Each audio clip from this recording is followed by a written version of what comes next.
This podcast and the following message is brought to you by Gorilla, the new limited event series from Showtime about a young, educated couple fighting against social injustice. From Academy Award winner John Ridley. Gorilla, every Sunday at 9 p.m. Download the Showtime app now to start your free trial. From WBUR Boston and NPR, I'm Tom Ashbrook, and this is On Point. By now, most college-bound students should know where they'll attend school this fall. The acceptance letter arriving in the mailbox makes it real, and often real expensive. Tens or hundreds of thousands of dollars over 4 years or beyond. Students these days take plenty of loans to pay. But so do many parents to help those students, saddling themselves with their own new debt late in life. This hour On Point, debt and loans for college students and their parents. You can join us on air or online, where this conversation is always on. Parents, have you taken out loans to send your kids to college? Have they come due? Join us anytime at onpointradio.org or on Twitter and Facebook at On Point Radio. Joining me now from Washington is Josh Mitchell, reporter for the Wall Street Journal, covers the economy, student debt, higher education policy. He's been looking at some eye-popping numbers about parents borrowing for their children's education. Josh Mitchell, welcome to On Point. Thanks for being here. Yes, hi, Tom. Thanks for having me on. How big a thing is this, Josh? Well, currently there's about 3 million or so parents with these Parent Plus loans. That's what the government program is called. They owe about $78 billion. There isn't a lot of data on sort of what the average person owes, but I've talked to people that owe tens of thousands of dollars, sometimes $80,000, $100,000. So there are a lot of parents who are in their 50s and 60s and owe a lot amount of money. How are they doing with that debt? So there's a lot of people who have fallen into default on these loans. There's about 11% of that 3 million are in default, and the government defines default as being at least a year behind on payments. And then there's a lot of people, another 180,000 or so, that are maybe 1 month to 12 months behind on payments. So that's a very high rate. Just to put that in perspective, at the height of the housing crisis, that's more than the share of mortgages that were in default. And that was a big part of what brought down the economy in the Great Recession. Yeah, I don't think this is a threat to the economy in the same way that the mortgage market was. That it's just by scale, that's 3 million people. That's not going to bring down the economy. What we are talking about is there's a subset of parents out there that are really struggling. And the problem is with housing, you had this process of foreclosure where you could, sort of rid yourself of these loans and start over. Here, there's no real option to file for bankruptcy. The law basically prohibits you from doing so. So these loans can stick around for the rest of your life. Who's taking these Parent Plus loans from the federal government? That's actually a very good question. There's a wide range of parents who take out these loans. Some of them are wealthy, and they figure that the terms on these federal loans are better than the terms that they can get on private loans. But there's also a lot of poor families who don't have the savings to help their children out to pay for college, and this is the only option that they turn to. What they do is they go to the schools. There's a limit on how much the college students themselves can take on. So the government says if you're a college student, you can borrow between $5,500 to $7,500 per year to cover your expenses. But anything after that, if there's still expenses left over, then they go to the parents, and there's no cap on how much the parents can borrow. So the schools will say, hey, your child hit the limit on how much debt he can take on, and there's $10,000 or $20,000 left over to cover the tuition, and you basically need to take this out, or we might have to turn him away. But do they look at the parents' financials to see what they can afford? No, I think that's probably the most troubling aspect here is that not only is there no limit on how much the parents can borrow, there's no look at how much they're earning. And in fact, one of the most striking statistics that I came across is that about 1/3 of these families who take on Parent Plus loans also receive Pell Grants. Pell Grants is a program that the government puts in place for low-income families. And basically, the vast majority of people who receive Pell Grants are from households that earn under $30,000 a year. So what you have is a lot of parents who are earning little or no incomes at all, who are then borrowing tens of thousands of dollars to help their children go to school. And they often have very good intentions. They just want to give their children an opportunity, to go to college and get a good job. But in the long run, they might be harming themselves. Tell us the story of Sherry McPherson. Her son, I think, went for higher education in Seattle. What unfolded? Right. So she had recently retired from the Army. She was a single mother. She was unemployed. She had a lot of credit card debt. She didn't have a job. She had a subprime credit score, and yet her son wanted to go to this 7-month course at a for-profit school, and the school said what I just laid out, that he had reached the limit on his loans, and Sherry, you need to borrow the rest from Parent Plus. And she said, I don't think I could get those loans because I have very bad credit and I don't have a job. And the financial aid officer, according to her, said, oh, don't worry about it. All we need is your basic information. We'll plug it in. She said within 5 minutes she was approved for a loan. She now has $100,000 in debt because she went to school herself over the past few years, and she still has no job. So she hasn't paid down that balance at all, and that was 10 years ago that she took out that loan. What are the implications for somebody who's out of the Army now or still in active duty? She's retired from the Army. She wants to start her own business, but one of the issues is that when she went to get a loan to start this business with her son, they did not approve her for the amount that she wanted. She asked for $60,000. They gave her a $20,000 loan at a very high interest rate, and the reason why was because of that student debt. So obviously, it's affecting her ability to qualify for other forms of debt. The other problem is that if she doesn't pay this off, there are a lot of parents who are getting their Social Security checks or tax refunds reduced because the government has the power to do that. You mean if you don't make payments on the debt you've taken out to pay for your children's education, they can just start dinging your Social Security or your tax refund? Yep. And actually, there was a report that the Government Accountability Office did last year that said this is happening to a lot of people, not just parents, but a lot of people who took out student loans on their own behalf. And in some cases, when they garnish those checks, that leaves those people with very low incomes, barely enough to live off of. So it's a very big problem if you think about this. The government on the front end is saying we're not going to do any underwriting. We're not going to look at whether you have an ability to repay this on the front end.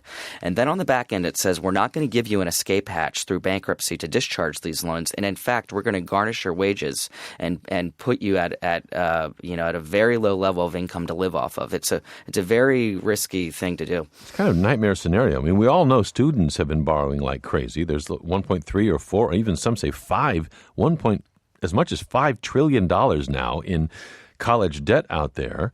But parents, on top of that, you report that half a dozen years ago, the Obama administration looked at this and began to worry that this was not there wasn't enough oversight here and parents were getting in trouble. They tried to tighten up on it. What happened when they did that? There was a big debate within the White House and the Obama administration about what to do with this program. On the one hand, there were people within the administration that said, look, this is a form of subprime lending. Even though the intentions are good, we have data showing that the default rates on these loans are going to be very high unless we tighten these underwriting standards. And the administration actually did that. And they didn't even put in those that tough of a restriction. They just wanted to give a little closer look at the credit backgrounds of some of these parents. And what happened was when they did that, there were a lot of parents who all of a sudden were being rejected for these loans. And you had a lot of schools, particularly schools that serve poor families from disadvantaged backgrounds, said that they had to reject a lot of applicants. And they lobbied the administration and said, you need to roll back these stringent standards because we're losing a lot of money and we're having to turn away a lot of kids. And that's harming them in the long run. So the administration decided to roll back those standards. And there are still a lot of concerns that, on the one hand, you are giving students access to go to these schools, but on the other hand, what happens 5-10 years down the road when these parents can't afford to pay off the loans? And they're 2/3 of them, you report, between 50 and 64 years old. To take on another, I don't know what kind of sums you're finding. I mean, Sherry McPherson had $100,000 in debt and piled on at that age. Yeah. Yeah, now she had some. Now some of that was she borrowed about $20,000, I think, for her son. She had, some graduate school debt and college debt of her own. But no, that's the other thing. A lot of boomers are still carrying their own debt right into retirement. I saw here almost 900,000 borrowers, 65 and older, owed federal student loans for themselves in 2015. Right. I want to point out something about the student loan program, the idea behind it. The idea is that we're giving you money up front that will be paid off in the long run with higher income. So if you're an undergraduate student, the principle is, we're giving you this so that you'll be able to get a higher paying job afterward. That's not the case with parents. A lot of these parents are in their 50s and 60s. They're not getting the income boost. So there's a big underlying question of should we be giving parents loans if they're not getting the income boost and they don't have incomes and savings themselves. But the institutions of higher education have pushed for this because they want that extra money available to them, and the federal government provides it. The schools are very complicit in what I would say is a crisis right now. They rely on this money to hire staff, and we've seen there's been a big run up in college costs, and you have to think when the government makes it so easy for parents to take on so much debt, there is not a big incentive for these schools to be really tight about their spending.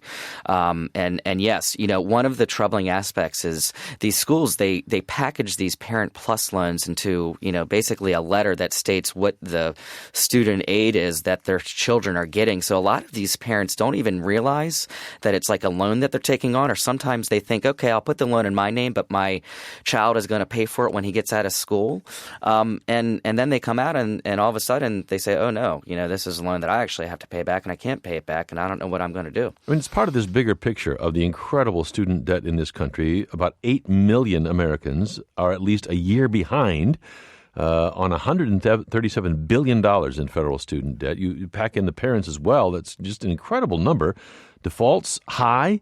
Federal Reserve Bank of New York said last month that they threatened to harm the economy when you pack it all together, Josh. Yeah, and this really should not be a surprise. If you go on my story on WSJ.com, I asked one of the credit agencies to do a random sampling of people with student loans and just to look at the credit scores that they had when they took out student loans, whether it was a Parent Plus loan or their own college or graduate loan. More than a third, up to 40% of all student loans made in the United States over the past 10 years went to people with subprime credit scores. And by the way, I asked them to exclude people who did not have a credit score, such as 18-year-old freshmen who don't have the history to have a credit score. That's a very high level of people with subprime student loans, and that means they were at risk of defaulting, and now they're defaulting.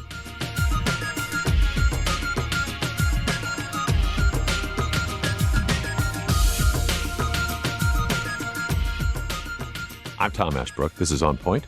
We're talking this hour about parents and college debt. Millions have shouldered it for their kids. Many cannot pay it back, and many have borrowed from the federal government itself. Josh Mitchell is with us from the Wall Street Journal. He's been reporting on this. You can link to his story at our website, onpointradio.org. And it's really quite a tale of the scale of this borrowing. First, the students, parents right behind them. Parents Plus, the federal program is called, and parents are often sort of herded right into it by colleges themselves. You can join us this hour. Is your family struggling with college debt? Is it your kids' debt? Is it yours? Did you borrow under the federal program Parent Plus? Are you paying the piper now? How is that going? Back in September of 2015, here was then candidate Donald Trump responding to a question about how he would address the student debt crisis in this country. Student debt is a tremendous problem in the United States. We're going to restructure it. We're going to make it possible for people to borrow money, go through college, get through it. We're going to make it so it's very affordable. Right now, it's not fair. It's one of the only places, frankly, where our country actually makes money, and they make a lot of money, and that should not take place. We're going to make it really good for the student. It's not fair, he said. We're going to make it really good. The country's waiting to see exactly what he'll do on that front. So far, kind of gone the other direction. They've loosened up the regulations on the companies that service a lot of these loans for students and perhaps made those students more vulnerable to exploitation there. Josh Mitchell is with us from Washington. I want to get a couple callers right here. Lots of people calling in. It's Port Huron, Michigan. Dave is calling. Hi, Dave. You're on the air. What's your experience? Oh, yeah. Hi, Tom. I'm a retiree with 2 adult children, and I've got a little bit of advice for people. Okay. I'd say the number one thing is never co-sign, period. I had a daughter who wanted to go away to another state because a friend wanted to, blah, blah, blah. Mm-hmm. I finally talked her into going to community college for the first couple of years, which is a lot cheaper to get the basics. Yep. And then my only mistake was I didn't go with her when she went to these supposed counselors working for these loan people. Yep. And I would say the adult should accompany them because she got signed into some loans that aren't all that great. But I help her a little bit now that even and she's working full time. And I still help her a little bit now, but it's at my affordability. Right. You resisted the temptation to get in there and take out debt or even co-sign debt to help with that education. That I wasn't going to go down that road. It's crazy. Did she resent that? Did she say, come on, Dad, the college is expensive. Help me out here? Well, she wanted to go to Pennsylvania, and I said, no, man, you just get your basics here. If you want to do that later, we'll talk about it. And she actually didn't go out of state. She stayed in Michigan. It was a lot cheaper. Yeah. I also bought some MET programs when she was really young, so that helped on some of the tuition. But yeah, well, good for you for planning in advance there. You, Dave, in Port Huron, sort of drawing a line in the sand when it came to his own debt for her education. Of course, savings in advance are very good and something parents really should be doing. It's not always easy. Dave, I appreciate your call. One more. Beth in Westford, Massachusetts. Beth, what's your story? Hi, Tom. Hi. So I am what you call upper middle class, I suppose, which means I'm not rich, but it means that my children qualify for zero in grant money from colleges. So we actually pay sticker price. So even though 2 of the 3 of my children went to public schools, although 2 out of state, bottom line is this. I have 1 kid graduated, 1 that has 1 semester left, and 1 that's a sophomore. Okay. I have 2 stepkids that haven't started. Yep. I already have $90,000 of my own student loans.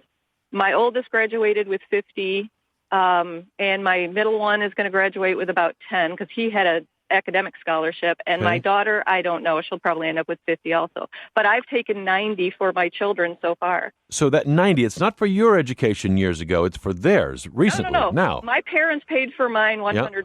Thank God. I feel like that is my responsibility for my children.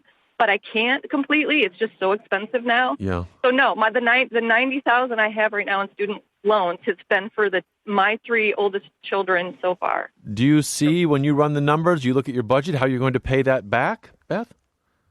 As long as I think I'll be okay. I think I'm, knock wood, done taking loans because I actually had 3 in at once at one point. Yeah, that's heavy. Now I'm down to only 1 semester for my middle son and my daughter, and then the 2 stepkids will be spread enough that there's a couple of years in between. So I think, knock on wood, I will not have to take any more, and I think I'll be okay as long as everyone keeps their jobs. But I mean, it's a massive amount of debt I have, and I have to, basically I'll end up paying probably a little over $1,000 a month on my children's student loans for 10 years. Wow. Beth, and yeah, it is a hard trap to avoid, and I appreciate your call. Josh, there's an upper middle class caller who's fallen into the same situation, $90,000 already, and she's got more kids to go. Yeah, there's a lot of parents I've heard from who are like her. They feel almost captive. They want the best for their children, and again, the schools kind of present this as an either or, where if you don't take out these loans, then your child isn't going to be able to go to this school. It used to be that, private lenders would issue more loans than they are now. But really, unless you have a really good credit score, you're not going to be able to qualify for a private loan. And college costs have risen so quickly that, as she said, her parents were able to cover that back then. But now they're so high that a lot of parents just don't have the savings and they have to take out debt. And this huge debt that Americans have, $1.345 trillion now, is something like double what it was a decade or so ago. I mean, it has just skyrocketed. Josh Mitchell with the Wall Street Journal, please stand by. I want to go to Michelle Singletary now. She's a financial journalist. She writes the nationally syndicated column, The Color of Money, for the Washington Post and joins us from Washington. Hi, Michelle. Thank you very much for being with us. Hi, Tom. I mean, you think about finances, about family finances. What's going through your head as you hear these stories of parents who now, in addition to their children's borrowing, they're also borrowing to put those kids through college and coming out with tens of thousands, maybe more than 100,000 in debt at the end of their kids' education? Yeah, I'm in a unique position because of the work that I do in my community. I run a financial ministry program at my church. So I get to see the Daves, not Daves because he didn't take on debt, but I get to see the Beths. I get to see the woman that is mentioned in Josh's story. I see the end result of all this debt. And I'm telling you, folks, it's devastating. Beth is hoping she's going to have that $1,000 a month, but that's if everything happens okay. Just right. Mm-hmm. She doesn't lose her job. Someone doesn't get sick. She doesn't get downsized. No interruption in income. And that is just not life. And we've been sold that college is the way to middle income life. It's absolutely true, but not at any cost. And so what we have is parents, and I have 2 in college right now, and I know intimately how this works. You go to the conferences and the campuses and they go, parents stand back and let the kids make the decision. That is so crazy. And I love what Dave said. He said, I'm not. No, you are a parent to the end. And so when we're in those conferences, I go, hold up. Don't be telling my 18-year-old that they're going to take control of this process. And, and I love what he said. He wished he had gone with her when she was doing the figuring out of what to take. So we go through, we talk to our kids, and we can't let them, these 18-year-olds, whose minds are still not fully developed, take on all of these loans. And that's where the problem is. We've said that at this point they're adults and let them make adult decisions, except they don't have the income to back But that. the parents are adults, Michelle, and many of them are now coming in here, too, with this Parent Plus program. When you talk with families who are trying to figure out how to pay the way for their kids in college, do you hear this coming up? What about what I can borrow? What about what I might borrow? The parent.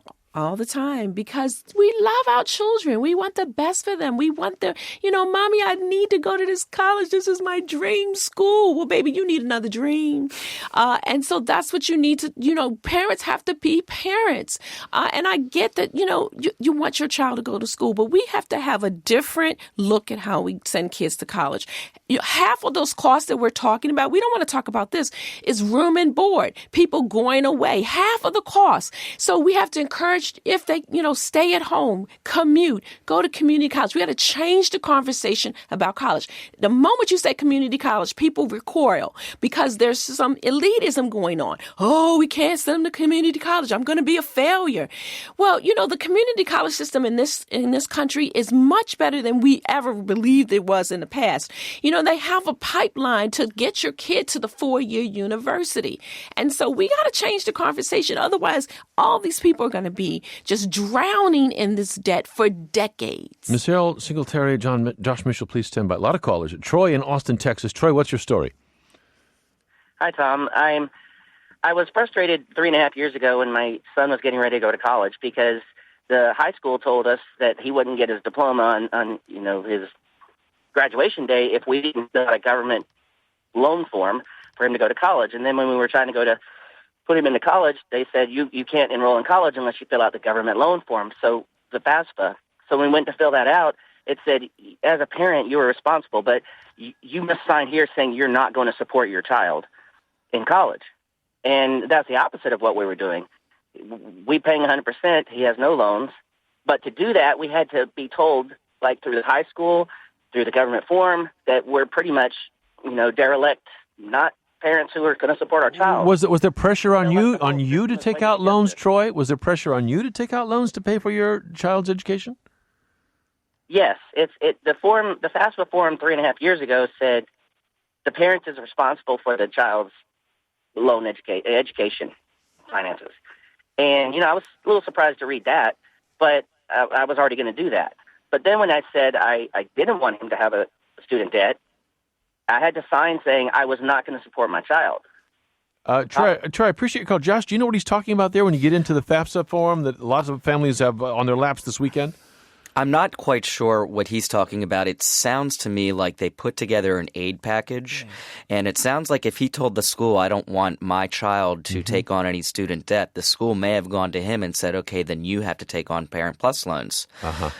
So parents, I have talked to parents who they've said that. They say, I don't want my kids to have any loans at all. I'll take on all of the debt. So maybe that's what happened in his case. Boy, Stephen in Timonium, Maryland. Stephen, you're on the air. Yes. Hi, Tom. I was calling. My mother ended up taking out a couple Parent Plus loans for me on top of my loans that I had. I ended up paying them all off, but I'm in a situation where she's getting very bad advice from her financial advisors because she's 67 years old. She's making minimum payments. And I tell her, I said, don't stress out about, paying these loans off because they're not going to transfer over to me or my brother when you pass. So she's 67 and paying paying on your loans, Stephen? Yeah, Wow. on Parent Plus loans that she took out for me. We'll look at that. Michelle? Stephen's saying, hey, Mom, just kind of keep paying the minimum. And, if you, I guess if and when you die, the debt goes with you. So don't worry about it.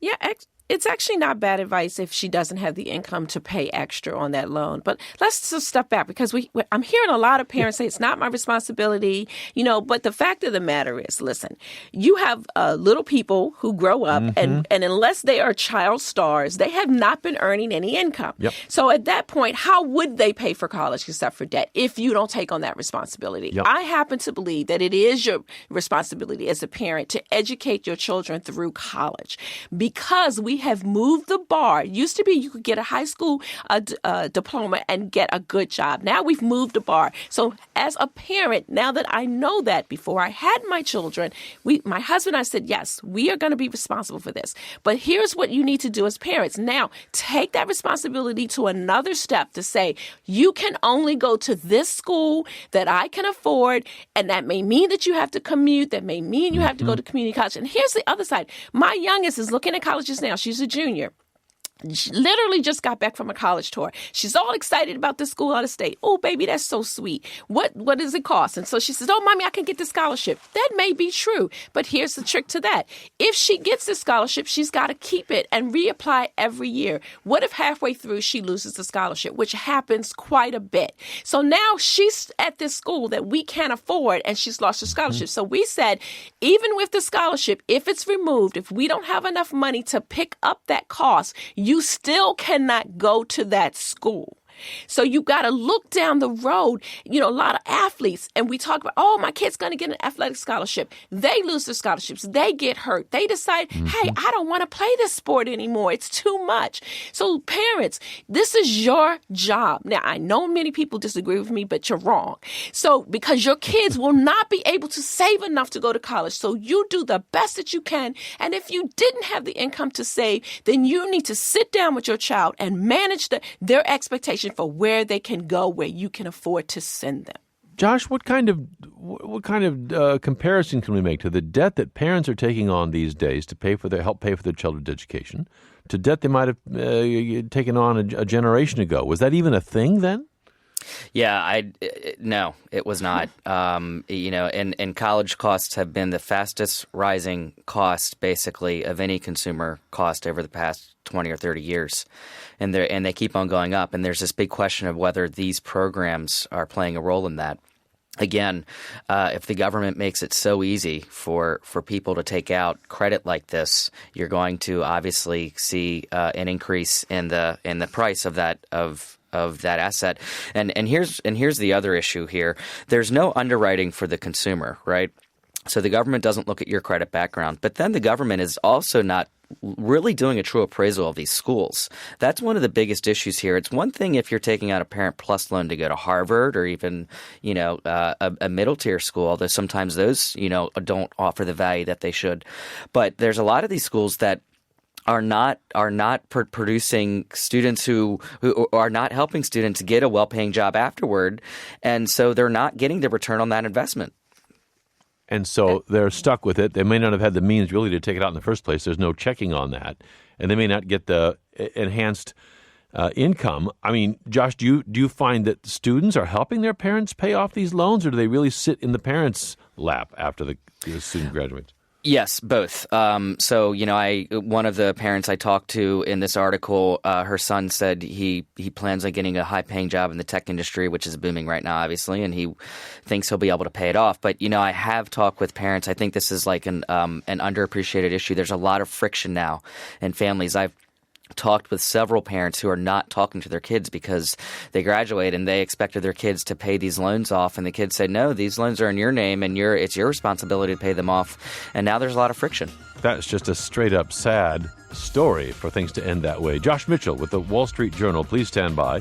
Michelle Singletary with the Color of Money column for the Washington Post, financial journalist and advisor there, advice giver.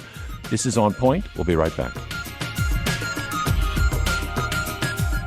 Support for this podcast and the following message comes from ZipRecruiter, who understands when you run a business, you've got important decisions to make every day, like hiring. ZipRecruiter makes finding quality candidates simple. With one click at ZipRecruiter.com/OP, you can post your job to 100 leading job sites across the web and manage your candidates all in one place with ZipRecruiter's easy-to-use dashboard. Find out today why ZipRecruiter has been used by businesses of all sizes to hire. Try ZipRecruiter for free at ZipRecruiter.com/OP. I'm Tom Ashbrook. This is On Point. We're talking this hour about parents and college debt. Millions have shouldered it for their kids. Many cannot pay it back, and many have borrowed from the federal government. Josh Mitchell's been writing about it for the Wall Street Journal, joins us today. Michelle Singletary is with us as well from the Washington Post, writes the Color of Money column there, nationally syndicated financial column for the Post. You can join us as well this hour. Did you borrow under this federal program, Parent Plus? Are you paying the piper now? Are those payments competing with your retirement savings or eating them up? Have you defaulted? And how do we help our kids realize their dreams and not end up with everybody underwater? Michelle, Josh, lots of feedback here online. Kathy says, listening to this, it's more of the same. The peons need to know their place. They don't get to go to the good college. Only the wealthy get to go there. Maybe the peons should just be happy being plumbers. Okay, I get it. Big Truck writes to us, says it's just another way to bolster income inequality. As someone who's been going through the process, it's very disheartening. It's great to get accepted to all these schools, but unfortunately, they're not able to give any scholarships at this time, they say. Still, congratulations, $75,000 a year. And I'm not talking here, Big Truck says to us, about the Ivy League. And let me give you a couple more. Barbara says, if I were going to college today, I wouldn't. Nothing would make me live with that kind of debt. There's no excuse, she writes, for colleges and universities doing this to this generation. 40 years ago, one could work part-time and in the summers and pay for college, but today, no way. And one last one here from Rachel. She says, my mom took out as many loans as she possibly could to try to save me from crippling debt. Even after going to a state college, I have over $40,000 with interest. My mother, who is now 72, disabled, living on Social Security, recently called and gleefully announced there's no need to worry about her part of my student loans. They would die with her. She advertised this as a sort of upside to her death. What is sad is that it's not untrue. I mean, Josh, when you hear these, to hear people's anguish over this, there's something wrong with the structure when people are yes, they should be saving, absolutely, and you can't expect it for free. On the other hand, lifelong debt, even for your parents, unto death?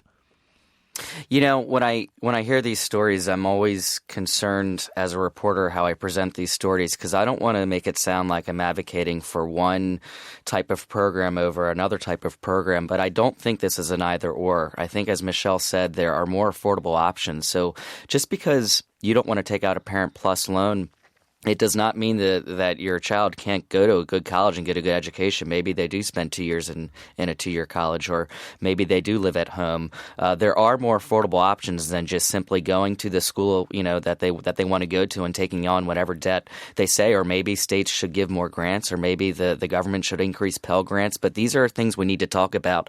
There's a really big question of should the government be giving tens of thousands of dollars in debt to parents that they clearly know will not be able to repay. It's just a very big question that we need to look at right now, and we can't put our heads in the sand. Bob Shireman joins us in a moment. He's looking at consumer protections and college accountability in this whole equation. A couple more calls first. Julia in Kidron, Ohio. Julia, you're on the air. Thank you for calling. Hi, Tom. Hi. We did take out Parent Plus loans with the understanding with our children that they would eventually pay them back. And our daughter has taken on those loans as well as a loan of her own. She's already paid one off. My question is, she's right now planning on having it all paid off in 7 years. And in the industry she's in, she has a good paying job, and I think that will be possible. The problem is, one, and I don't think you've addressed this, is the loans. The government sold the loans to another loan company. And so the interest rates have gone up, and we would like to be able to help her more, but she wants to do this on her own. However, the loan payments are based on our income and not hers, and I've been trying to find a way to have that based on her income since she's starting out in her career. Mm-hmm. And just to give her a little relief. And I'll tell you what, it's like a rat in a maze. I cannot find the right people to find help with trying to figure that out, or if it's even a possibility. And one thing that was said about schools, she did go to a very expensive school, a good school. But in the industry she's in, she said, I will never regret that. It opened doors for me. She worked hard. She's had part-time jobs. So I don't feel like she's a slacker. She's always paid her loans on time, the full amount, but we're trying to help her find a little bit of relief because she wants to do it on her own. Yeah. Julia, I appreciate your call. Michelle, here's this sort of no way out scenario. I mean, they're in, she wants to pay, but it's based on their income. They're trying to find a way to adjust that. Can't find that door. Rat in a maze, Julia feels like. Well, I think she's probably on some sort of income-based payment plan based on her parents' income because that they took out the loans. Mm-hmm. There's so much that Julia said that I want to talk about. A couple things is, there are studies that show that children or young adults who are very good at what they do, smart, it doesn't matter what school that they go to because if they are already motivated, they're going to be motivated of wherever they go. And except for a small number of jobs, it really doesn't matter where they go. Those doors would have still been open. I work at the Washington Post, and I work in a newsroom with people who went to state schools and Harvard and Yale, and I work there too. Mm-hmm. And I grew up in a low-income neighborhood and went to the state school with none of the things that they were exposed to, and yet I got there just like they did. And we need to stop selling that story that you only can go to a certain school and that would open doors. Those doors are still going to open if your kid is motivated and smart and aggressive. And here's the thing.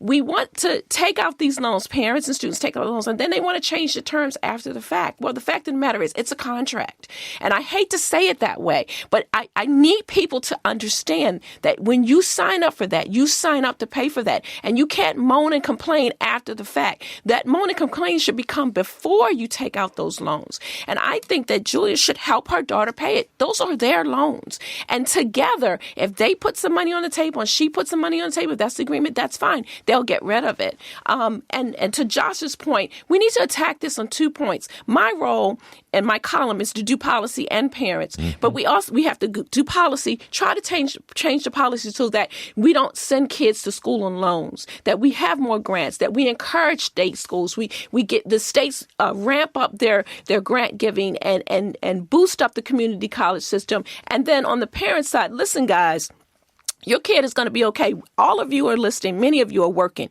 You work in an environment where people have gone to all kinds of schools. And where do you all work? The exact same place. That is quite true. Let me get one more right here. Linda in Lincoln, Nebraska. Linda, you're on the air. Hi, Tom. Hi. Yes. I took out Parent Plus loans for my son because it was due to the FAFSA, like the other gentleman was talking about later. The FAFSA determines whether your son can have a Pell Grant or the parent is responsible for their education. Mm-hmm. Because of my income at the time, he did not qualify for the Pell Grants. However, he did get the SMART grants because he was in a technical part of his education. So he went to school out of state. They didn't charge out-of-state tuition. So 3D modeling, because of all the gaming industries that are out there. And unfortunately, when he was done with just his bachelor's degree, that was $137,000. In debt or in payments? For me, just for me. That was your debt for his bachelor's. Okay. Wow. Yep. And then we encouraged him to get his master's because at the time the economy hadn't cured itself yet. There wasn't any jobs available. There was a lot of industries, going through acquisitions or they were no longer open anymore. Mm-hmm. So the job market was flooded with already those people that already had experience in the industry. So when he got out with his master's degree, $92,000 in debt with his master's degree. Still doesn't have a full-time job in the industry. He's with a startup company who hasn't gotten the game up on the internet yet to be sold. He's got, the experience of doing the work, but no paid work. And $230,000 roughly dollars in debt between yours and his. This is just a very tough story. Linda, I hope he finds a fantastic job with that. It's going to need a little bit of one, and good luck handling that. These stories, they are hard to hear, President, now president, talked about it on the campaign trail. This was Donald Trump in October in Columbus, Ohio. In all, Americans owe $1.3 trillion in their student loans. Think of that, $1.3 trillion. More than auto loans, credit card debt, home equity. I mean, nationwide, you're talking about the biggest factor. Students should not be asked to pay more on their loans than they can afford. And the debt should not be an albatross around their necks for the rest of their lives. And that's what it is. We're going to work that out. We're going to work that out. Okay. People are waiting to see what that might look like. Josh Mitchell, Michelle Singletary, please stand by. Bob Shireman joins us right now from Berkeley, California, senior fellow at the Century Foundation, looks at consumer protection and college accountability. He was deputy undersecretary in the Department of Education, 2009 and 10, focused on higher ed and federal student aid. Bob Shireman, thanks very much for being with us. Hi, Tom. It's great to be with you. What do you think of these levels of debt that students and their parents are taking on? Well, it is sobering to hear the stories, especially these six-figure debts. They're not what is common for people especially with an undergraduate degree, but it's happening more and more. And it absolutely is something that we need to be taking more action, dealing as Josh mentioned, the question of whether states should be investing more in their public universities. We have seen a lot of disinvestment there. We need financial aid programs to be more focused on affordability and colleges themselves to have more. Our federal programs require little of colleges in terms of them having the actual responsibility for affordability. Instead, the money is sort of laid out there without an expectation that it means that people won't have to take on enormous amounts of debt. Bob, one program we wanted to ask you about, because I know you've paid attention to it, is what's called the Public Service Loan Forgiveness Program. And this is where if graduates, they can work 10 years in a job that's deemed public service and have their federal student loan debt forgiven. Lots of people are in that process now, maybe working at jobs that might pay less, perhaps, than they might otherwise make, with the goal after 10 years of that. That's a long time that their federal college debt would go away. There's been talk about that now, that whole program or elements of it being in doubt. What's going on there, Bob? Do we have people who may be working away at some public sector job in hopes of dispensing with their college debt who are now, after some years, going to find that's not the case? Well, it looks like there may be some that are in that situation.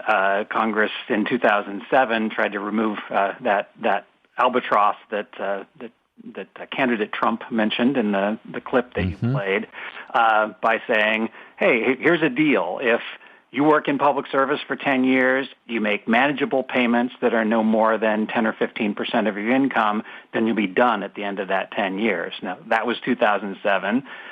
We're now almost at the 10-year point. This October, the first group of borrowers who could be eligible for that will file their paperwork and say, okay, I've made my 10 years of payments. What's happened is that along the way, borrowers have been asking the Department of Education, am I making the right payments? Am I in the right kind of job? And the department, the contractors working for the department were telling them yes or no. And in some of the cases, when the message that the borrowers got was, yes, you appear to be in the right job and making the right payments, the Department of Education is now saying, that's not final, and you won't know until after you file the paperwork next October. You mean at the end of 10 years? For sure. So you have to wait till the end, exactly. That's kind of staggering. I mean, there should be some kind of clear assurance along the way, right? Absolutely. I mean, here you have people who the good chance they decided to go into teaching or be a social worker or a lawyer working on legal aid, doing legal aid or public defender, and they decide to stick with that job because they know that their debt will be addressed at the end of the period. And they're even getting these certifications from the Department of Education that says, yes, looks like you're eligible. And now we have this situation where the department is saying you cannot rely on those certifications. The only official determination is after October when you file at the end of the 10 years. So this is not exactly a change in policy. It's just sort of, I don't know if it's a glitch or a feature. It's baked into a kind of weirdness about this program. It is, and I am hopeful that this is a very limited set of people where there is a question around the definition of a public service job. So where this came up in a lawsuit, these were people who were not in a government job and not in a traditional charity. There was some judgment call about whether the organization they were working for was eligible. But so far, what the Department of Education has been saying, that they haven't sort of calmed the rest of the folks down by saying, don't worry. Instead, it's created this huge question mark. And certainly if I was, even if I was in a government or charity job making these payments, I'd be a bit nervous right now, and asking the Department of Education for some clarification. Josh Mitchell, we've just got a minute here. Do you see evidence of the Trump administration moving toward helping remove this albatross, as the president said on the campaign trail, or otherwise? No, he hasn't released any details yet. One point I wanted to address, Bob, he's absolutely right. There is a question of whether the government is changing the rules in the middle of the game here. There's another issue, though, is that this program was so vague and so broad that the government is also stewards of taxpayers, okay? And they have to make sure that there's not fraud in this program, that, for example, if you work for an organization like the American Bar Association that lobbies for these programs, are you a public service worker? So there's a lot of questions out there about who should get this loan forgiveness. Oh, wow. Michelle, one word of advice to families as they look at May 1st and decision time? Just please do what you can afford. And that may mean saying no to a school that your child wants to go to and opting not to tax on decades of debt for them and you. Michelle Singletary, she writes The Color of Money for the Washington Post. Michelle, thank you so much for being with us. You're so welcome. Josh Mitchell at the Wall Street Journal, you're great. Thanks for joining us, Josh. Thank you. I liked being on. And Bob Shireman in Berkeley. Thanks, Bob. Thank you so much. I'm Tom Ashbrook. This is On Point.